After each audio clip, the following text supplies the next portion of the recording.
How does conduction of heat from the atmosphere influence soil temperature and near surface climate? বায়ুমণ্ডল থেকে তাপের পরিবহন কিভাবে মাটির তাপমাত্রা এবং ভূপৃষ্ঠের কাছাকাছি জলবায়ুকে প্রভাবিত করে? বায়ুমণ্ডল থেকে তাপের পরিবহন হলো একটি প্রক্রিয়া যেখানে বায়ুমণ্ডলীয় উষ্ণতা সরাসরি মাটির সংস্পর্শে এসে মাটির উপরিভাগের তাপমাত্রা বৃদ্ধি করে এবং এই তাপ ধীরে ধীরে মাটির গভীরে প্রবেশ করে, যা মাটির তাপমাত্রা এবং ভূপৃষ্ঠের কাছাকাছি অঞ্চলের জলবায়ুকে প্রভাবিত করে। Conduction of heat from the atmosphere is a process where atmospheric warmth directly contact the soil surface, increasing the temperature of the topsoil, and this heat gradually penetrates deeper into the soil, influencing soil temperature and the climate near the surface. মাটির গঠন, আর্দ্রতা এবং জৈব পদার্থের উপস্থিতি তাপ পরিবহনের হারকে প্রভাবিত করে, যেখানে ঘন এবং ভিজা মাটিতে তাপ পরিবহন দ্রুত হয়, যা মাটির তাপমাত্রা দ্রুত বাড়িয়ে তোলে।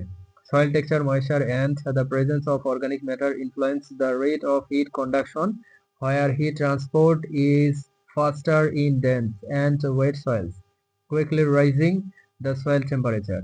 দিনের বেলায় বায়ুমণ্ডল থেকে তাপ পরিবহনের মাধ্যমে মাটির উপরিভাগ গরম হয় এবং রাতে এই তাপ ধীরে ধীরে পরিবেশে নির্গত হয়, যা দৈনিক তাপমাত্রার পরিবর্তনে ভূমিকা রাখে।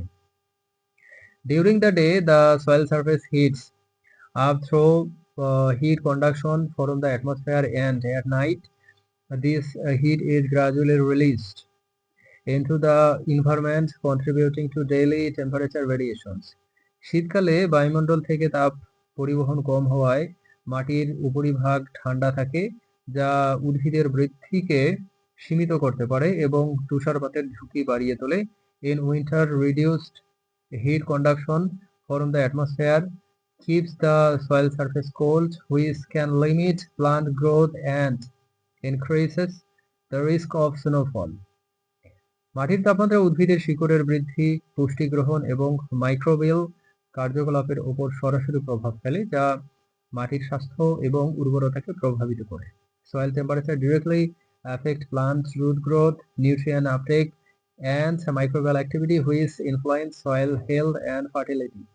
উদাহরণস্বরূপ, বেলে মাটিতে তাপ পরিবহন দ্রুত হয়।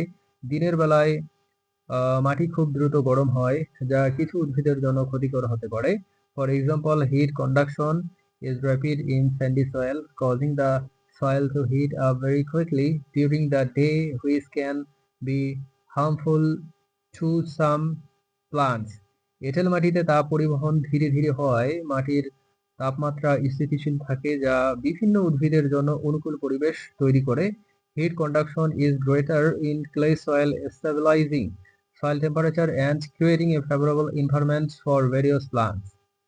জৈব পদার্থ সমৃদ্ধ মাটিতে তাপ পরিবহন মাঝারি হওয়ায় মাটির তাপমাত্রা নিয়ন্ত্রণে থাকে এবং উদ্ভিদের জন্য প্রয়োজনীয় পুষ্টি উপাদান সরবরাহ করা সহজ হয়। Heat conduction is moderate in soil rich in organic matter, keeping soil temperature under control and making it easier to supply essential nutrients for plants. কৃষকরা মালচিং ব্যবহার করে মাটির তাপ পরিবহন কমাতে পারেন, যা মাটির তাপমাত্রা স্থিতিশীল রাখে এবং উদ্ভিদের শিকড়কে রক্ষা করে। Farmers can reduce heat conduction in the soil by using mulching, which stabilize soil temperature and protect plant roots.